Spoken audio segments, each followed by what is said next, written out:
Palestine, the Islamic resistance group Hamas released 2 civilians of the Russian nationality.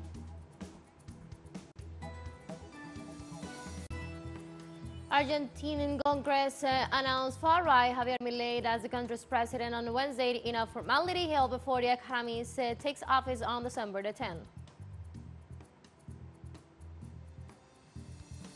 And in Ecuador, the National Assembly resumes the impeachment trial against former President Guillermo Lasso, accused of embezzlement.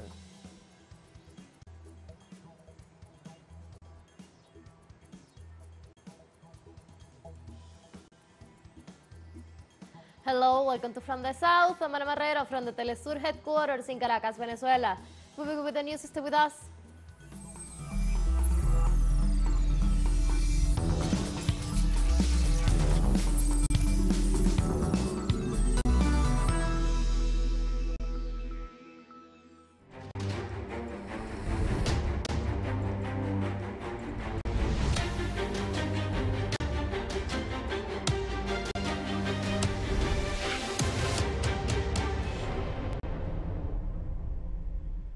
In Palestine, the Islamic resistance group Hamas released 2 civilians of Russian nationality. On Wednesday, Russian citizens identified a 50-year-old Yelena Trubnov and a 73-year-old Tati in the custody of the Red Cross. From Gaza, they were transferred to Egypt to undergo medical studies. The 2 women will be held over Russian diplomatic personnel. The Islamic Army claims that the 2 hostages are accompanied by an elite unit of the Israeli Defense Forces.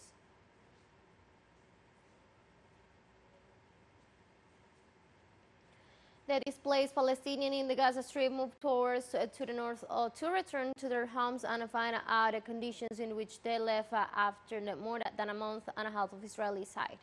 According to figures from the United Nations organization, more than 1.7 million Palestinians has been displaced within the framework of the Israeli aggressions against the Gaza Strip, which started on October the 7th.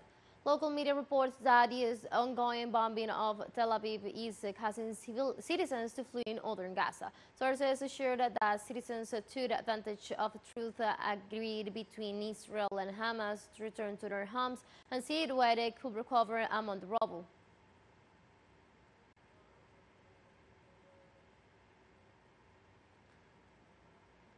Israel's indiscriminate side against Palestine has left many homeless displaced to shelter, living in precarious conditions and threatened by the shortages. Despite this, some have decided to send a message of resistance. This is the testimony of a family living under the rubble of their home. I have had a choice. At the beginning of the truth, I came here and saw my house destroyed. I was given 2 alternatives: to go back to where I was sheltering, see my house is demolished, or to stay in the house. My decision, of course, is to send an image, a message that we are resisting despite the destruction. We will stay in our homes. Our homes are our only habitat, and shelter centers are not. Your house is your home, your primary and final habitat. Of course, this is the image of the challenge we are taking on in the face of life's difficulties, and this is also the image we want to show to the occupation, that despite the destruction, we will rebuild the house with God's favor. Hope exists. Hope will never run out with God's favor. UN Deputy Secretary General Amina Jade Mohammed called for a full humanitarian ceasefire in Gaza, adding that the UN remains committed to ensuring that Palestinians have a right to live in peace and dignity. Her remarks comes as the International Day of Solidarity with the Palestinian people was held on Wednesday in New York. In a statement on behalf of Secretary General Antonio Guterres, Mohammed said that dialogue resulting from the release of hostages must continue. For his part, the president of the 78th session of the General Assembly, Dennis Francis, said that the situation not only remains unresolved, but it is deteriorating before our very eyes at the alarming rate with innocent civilians, especially women, children, and the elderly, bearing the burden of drawing out violence, deprivation, and uncertainty. As we mark this annual occasion for the 45th time, we must reflect on our collective failure to realize the inalienable rights of the Palestinian people and enable them to live in peace and dignity. For the past 6 days, the guns have fallen silent. We have seen the release of Israeli and foreign hostages held by Hamas and others since 7th of October, and the release of Palestinian prisoners from Israeli jails. This is a glimmer of hope in the darkness. The dialogue that led to this agreement must continue, leading to a full humanitarian ceasefire. UN Secretary General Antonio Guterres on Wednesday called for a decisive and irreversible move towards a two-state solution to the conflict between Palestine and Israel. On the occasion of the International Day of Solidarity with the people of the occupied territories, the UN chief called for unity and demand an end to the occupation and blockade of Gaza. Guterres deplored the death and destruction that engulfed the region following events of October the 7th and extended his condolences to the thousands of families mourning their loved ones, including members of the United Nations itself who were killed in Gaza. The Secretary General urged progresses towards a two-state solution based on UN's resolutions and international law, with Israel and Palestine living side by side in peace and security, with Jerusalem as the capital of both states. Are taking place to prolong the truce, which we strongly welcome, but we believe we need a true humanitarian ceasefire. And we must ensure the people of the region finally have a horizon of hope by moving in a determined and irreversible way towards establishing a two-state solution on the basis of United Nations resolutions and international law, with Israel and Palestine living side by side in peace and security. It is clear that before the pause, we witnessed serious violations. Beyond the many civilians killed and wounded that I have spoke of, 80% of Gaza's people have now been forced from their homes. This growing population is being pushed towards an ever smaller area of southern Gaza, and of course, nowhere is safe in Gaza.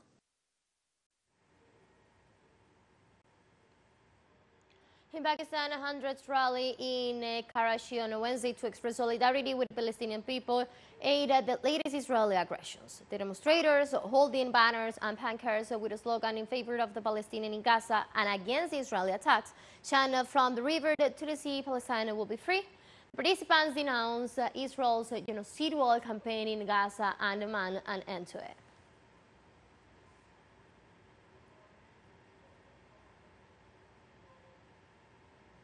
Let's take a very short break, but remember you can now join us on our TikTok account as teleSUR English, where you'll be able to see news in different formats, news updates and more. Stay tuned for more news.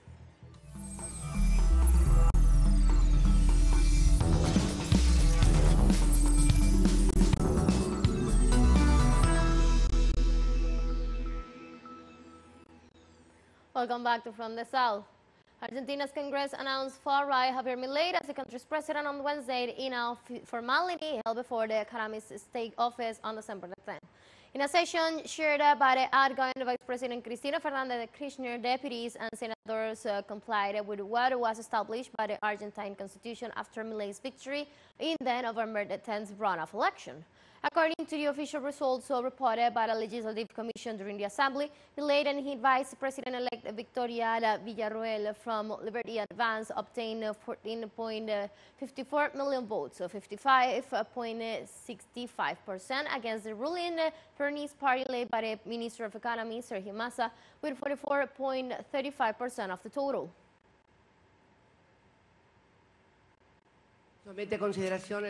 Text read is submitted for consideration.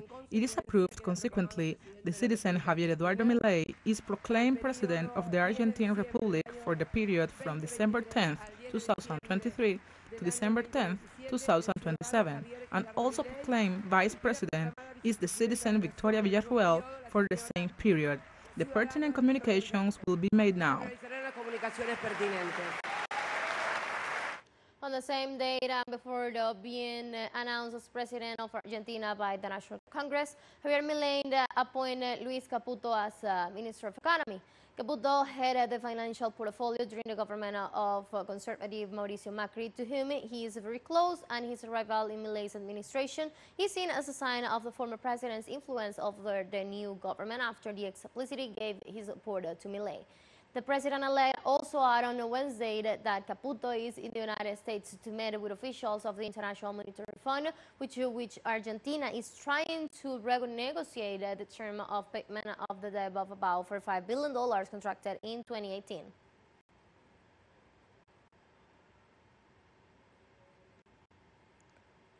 The governments of Belarus and Venezuela established a high-level joint commission as part of the development of a 10-year roadmap. The president of Belarus, Alexander Lukashenko, held a meeting on Tuesday with the vice president of planning of Venezuela and president of the mixed commission, Ricardo Menendez, to establish the working days between the delegations of both nations towards a new stage of growth and mutual benefit for the development of the people. The Mixed Commission will work in strategic economic areas such as transportation, petroleum, industry, tourism, health and education, among others. We are going to work on different structural issues such as, for example, logistical matters, issues related to financial methods, way of working from the financial point of view, as well as the topic of new markets. Within the strategic framework, we are going to define a commodities exchange so as to have an alternative trade scheme where we have the products from Belarus and the products from Venezuela that could be susceptible to being exchanged under different and mutually beneficial arrangements. We are going to take advantage of the potential of the proposal made by President Nicolás Maduro to use the strength of the special economic zones and the strategic location of Venezuela to generate new markets for our relations. In this context, the Venezuelan Ministry of Planning highlighted the importance of this agreement not only as a way to resist the coercive measures imposed on their nations, but as a path towards mutual development. Those who try to cut off the development of our countries by means of blockades and coercive measures. And that is why when we talk today about the creation of a 10-year work plan, we are saying that we have not only resisted sanctions and coercive measures, but we are now going to exercise the right we have as countries to develop ourselves.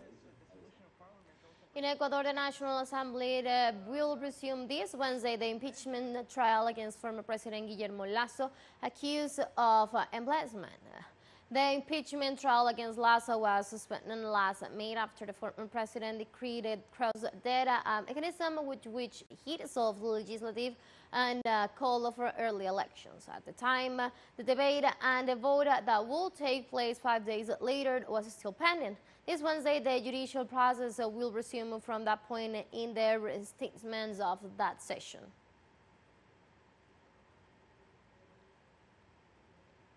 The Syrian people and the Palestinians living in Syria knew firsthand the case of the Venezuelan Essequibo, as well as its similarity with the case of the occupied Arab territories, because they said they support in defense of the sovereignty of Venezuela, an ally who fights against the same enemy of us, that of both Arab nations. From Damascus, our correspondent Hisham News with the details. With the consultative referendum for the Essequibo to be held next December the 3rd, the Venezuelan people is fighting for life, in defense of peace and for the sovereignty of its territory. This was the message received by the Syrians and Palestinians participating in the press conference, where the Venezuelan diplomatic corps reaffirmed that the struggle of the Venezuelan people was similar to that of its Syrian and Palestinian brothers against a common enemy who, following its colonial interests, is trying to seize their lands and natural resources.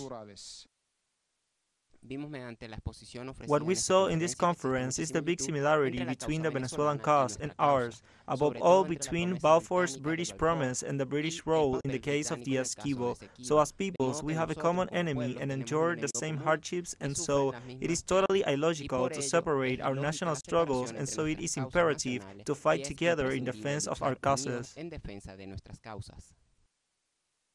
The representatives of the government, political parties, and social, cultural, and religious groups in Syria, together with the Palestinian forces attending the conference, expressed their support to Venezuela in the constitutional step to be taken which is the consultative referendum for the Essequibo. They called for a united front to fight for the defense of this just Venezuelan cause and those of other nations too, as a whole, in one only struggle for the well-being of the free peoples of the world.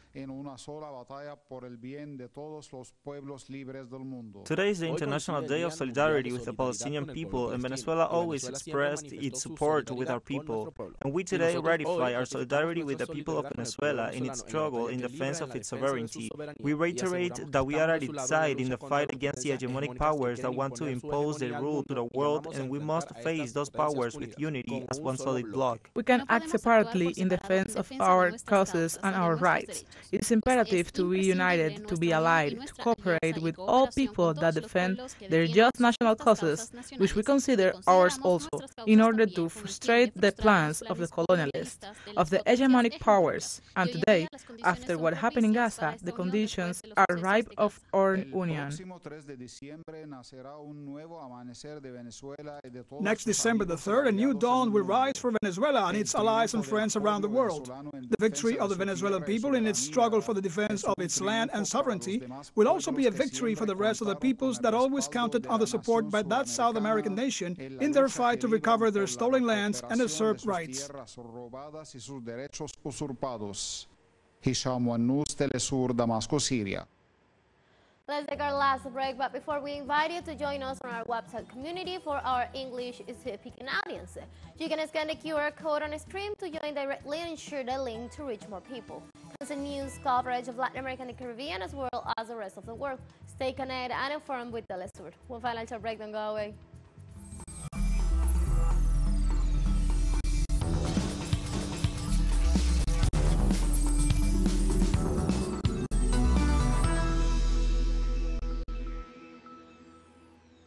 Welcome back. Nigeria's president said this Wednesday that the economic growth and national security were among his main concerns as he outlined his first budget since coming to power and launching an ambitious reform agenda. In a speech to lawyers in the capital Abuja, President Bola Tinubu said that attacking investments and addressing Nigerians' cost of living crisis were also the cornerstone of his 27.5 trillion naira, 34.84 billion budget proposal for 2024. The Nigerians are struggling with a tripling of fuel prices and higher food costs after Tinubu and fuel subsidy and flooded the area current after taking office earlier this year. The proposed budget seeks to achieve job-rich economic growth, macroeconomic stability, a better investment environment, enhanced human capital development, as well as poverty reduction and greater access to social security. We expect the economy to grow by a minimum of 3.76%, above the forecasted world average. Inflation is expected to moderate to 21.4% in 2024. In Burkina Faso, authorities alert that more than 500,000 children suffered acute malnutrition in areas affected by the insecurity. According to a recent report based on research by the Burkinese government and the United Nations Children Fund, 10% of children under the age of 5 in Burkina Faso are malnourished as a result of the situation created by the constant attacks by the Islamic groups. Research also shows that the nutritional situation among pregnant and nursing women is concerning, with global acute malnutrition rates range from 2.5 to 9.9%.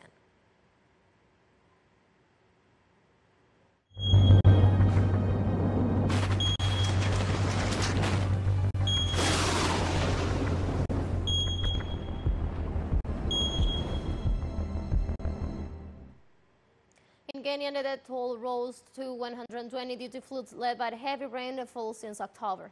Authorities reported that some 36,000 people have been displaced due to those rainfalls having hit the country.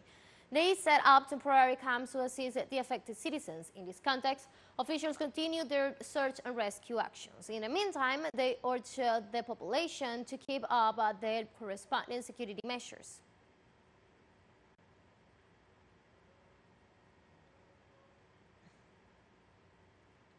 On Wednesday, Greenpeace revealed that a sharp rise in sales of gas, gasoline, spot utility vehicles by the world's third largest auto market has wiped out any climate gains from companies' transitions to electric vehicles. The fleets of SUVs produced by Toyota, Volkswagen, and Hyundai Kia have been sales increased by more than 1.50% over the past decade.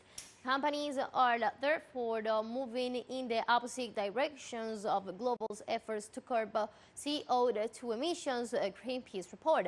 The analysis dovetails with the separate research published earlier this month by the Global Fuel Economy Initiative Expert Alliance, which found that the trend towards large SUVs is suppressing emissions reductions in other sectors. Greenpeace says SUVs emit about 12% more carbon dioxide than sedans.